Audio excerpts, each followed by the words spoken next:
Feelings can be difficult to put into words. It sometimes seems like it's impossible to articulate exactly what emotions result from situations, especially those of a more unpleasant nature. But I think I've finally found something. A word for what I felt for a very long time. Hariath, a deep longing for something, for a home that is irretrievably lost. It's been almost 2 years since we landed on the rocky slopes of Remnant. 2 years since we left the only home we knew. At the time, running seemed like our only option, and knowing what we know now about those things and what they can do to people, what it can do to entire worlds, I know we made the right call. The people we were back then, they never could have handled that. Now we're here. We've built a new place to call home, a wonderful community bustling with life and fresh faces.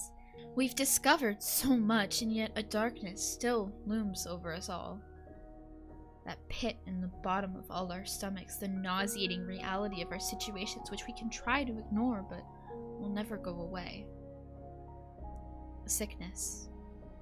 The thing which drove us away from our original home, the thing which has afflicted me with this endless longing for something I cannot have. It's out there. And it's closer than I thought.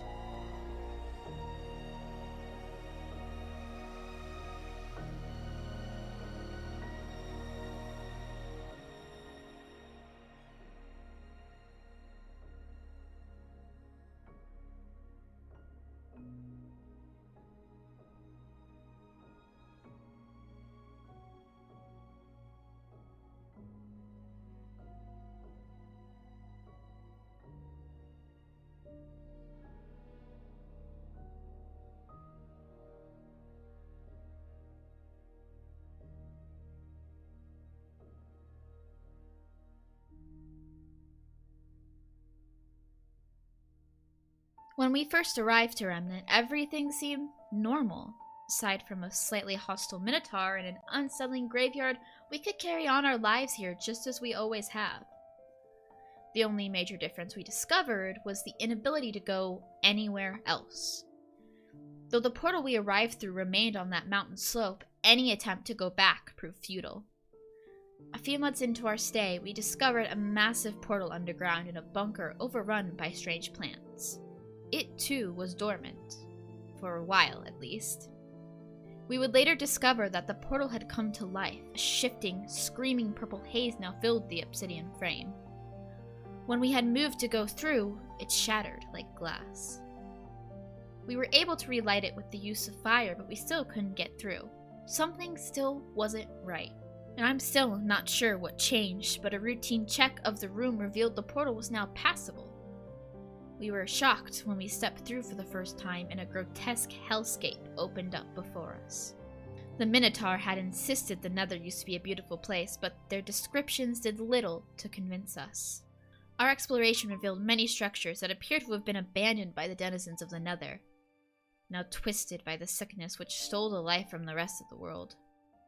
Among these structures was a ruined campsite set near a guardhouse, and what looked to be a hub of sorts that could have once led to other worlds. A staircase overtaken by the wildlife, if you could even call it such, of the Nether led us through a basalt wasteland to a bridge. Quite frankly, I'm shocked it's still standing.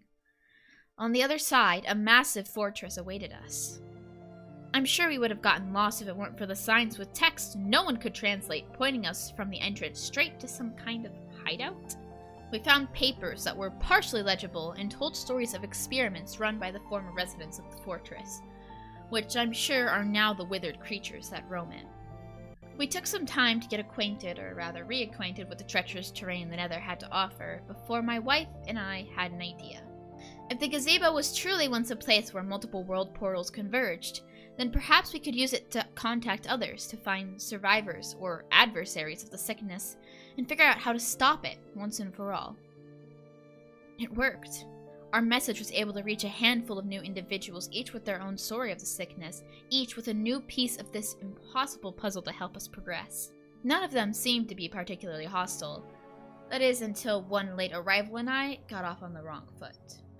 He closely resembled the beings which walked the old fortress we found, but he wasn't mindless. I tried to apologize for mistaking him for his brothers, but he wasn't impressed and would continue to talk down on me and take shots at my character. I couldn't worry too much about him for long, as another newcomer, an explorer named Zot, appeared to be acting a bit odd. He came to Clay and I in the Adventurers Guild and told us to follow him into the Nether. He had something to show us. When we got to the apparent spot, he turned around to reveal his eyes, flashing with strange energy. Clay and I backed away, but he kept speaking strangely until Athema stumbled upon us, lost and confused. Zot ended up running off while Clay and I secured Athena a room in the tavern, but that wouldn't be the end. Zot had run off to tell everyone that I had chased him into the Nether. I tried my best to clarify, but his eyes began to flash once more. He would go between these two states, one confused and afraid, the other articulate and menacing.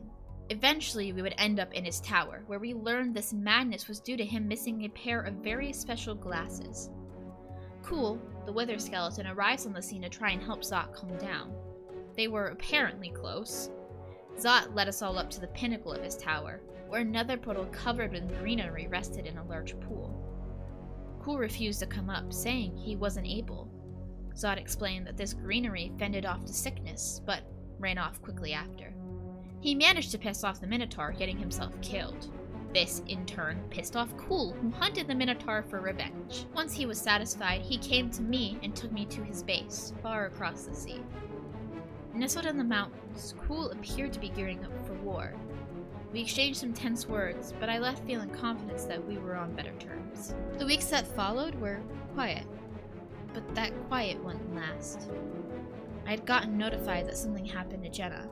When I met up with her, she revealed Zot had gone crazy and killed her. I armored up and beelined for the tower, which was empty. The greenery around the portal had intensified. We peeked inside and found Athema claiming she had been led in by Zot. We got her out, and while reconvening at the main portal, ran into Kenzie. All of us went to confront the mad wizard who would return to his tower in our absence. When we arrived, he tossed a book at Kenzie's feet. It contained an extensive list of all of Jenna's wrongdoings. I turned to Zot, confronting him on all the shit he had done to us in those past weeks. His eyes danced with the strange colors like before, and he continued to speak nonsense. I became angrier by the second, and eventually lashed out. I struck him. He had no armor on his person, just a strange statue, which he clung to as my attacks pushed him towards the open window.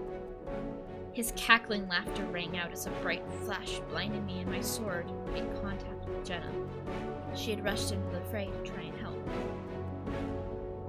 I hadn't noticed until she vanished with that last strike. Only her belongings remaining on the floor at my feet. I couldn't believe what had just happened. What I had just done.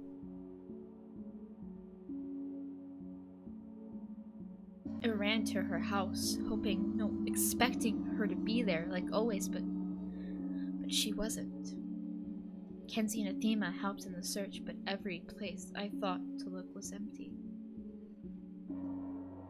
Jenna is gone. I don't know how long it's been since I left my estate. The only reason I go outside is to make sure the animals don't starve.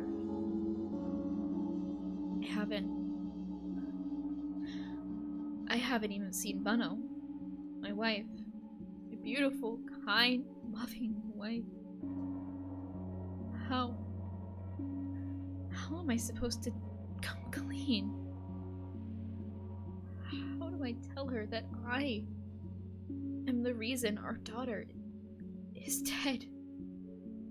Callie? Yeah?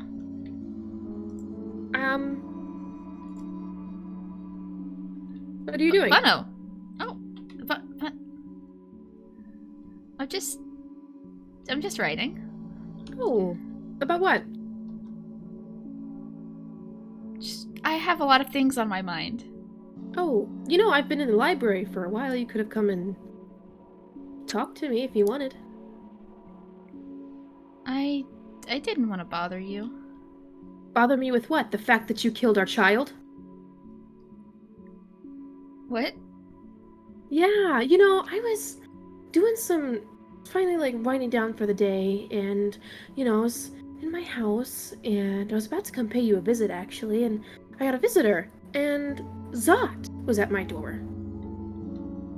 Ring him any bells?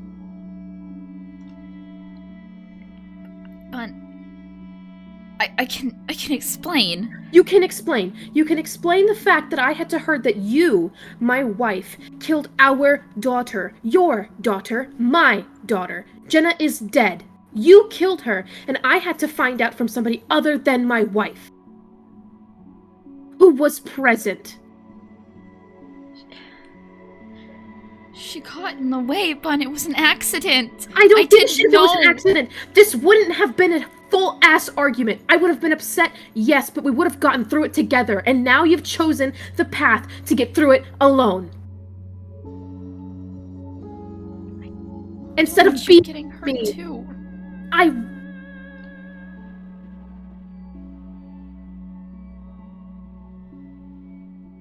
You chose the path of going through with this alone.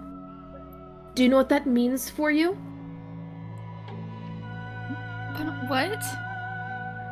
You will be going through the healing process of killing our daughter and not confiding in your wife about it, or going through with it with your wife, the person you promised to go through all of your life with. You chose to not do that.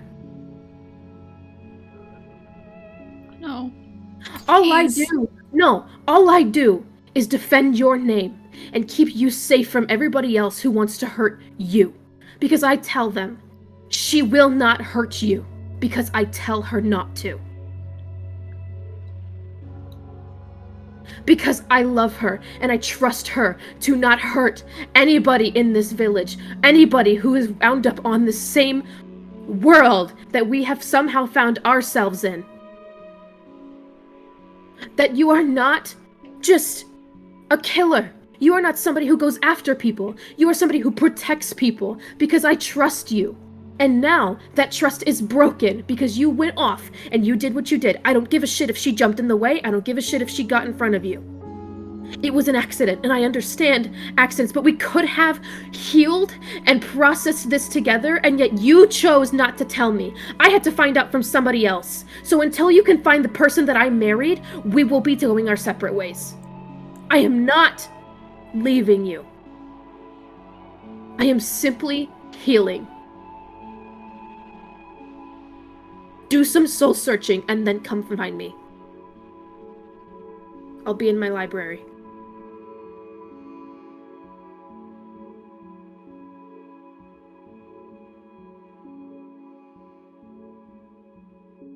A deep longing for something that is irretrievably lost.